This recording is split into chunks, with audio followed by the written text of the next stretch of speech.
Avtomobilində su azalma problemi varsa, hər gün bu antifriz basokuna su əlavə edirsə, bu videoya axıra kimi baxsın.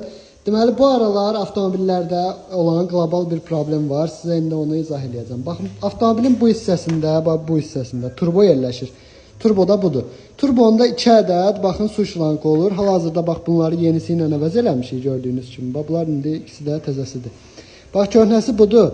Bax, görürsünüz antifriz izini. Buna baxın. Buradan sızıntısı var idi. Buradan da axdığı zaman, baxın, bundan da sızıntı var idi. Bax, görürsünüz. Hər ikisindən sızıntısı var idi. İndi yenisi ilə əvəz eləmişik ikisində. Sözüm onda deyil, sözüm nədədir? Baxın, buradan axdığı zaman avtomobildə antifriz bu boruların içərisi ilə gedir. Bu hissədən antifriz axanda birbaşa bu hissədə olan bax, bu qurşter qazanıdır.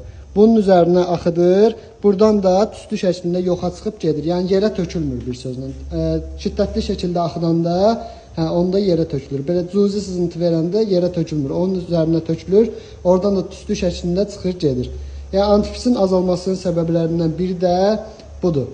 Kimdə servisimizə gəlmək istəsə, səhifədə əlaqə nömrəmiz var. Əlaqə saxlayıb yaxınlaşa bilərsiniz. Sağ olun, salamat qalın. Diqqətiniz üçün təşəkkürlər.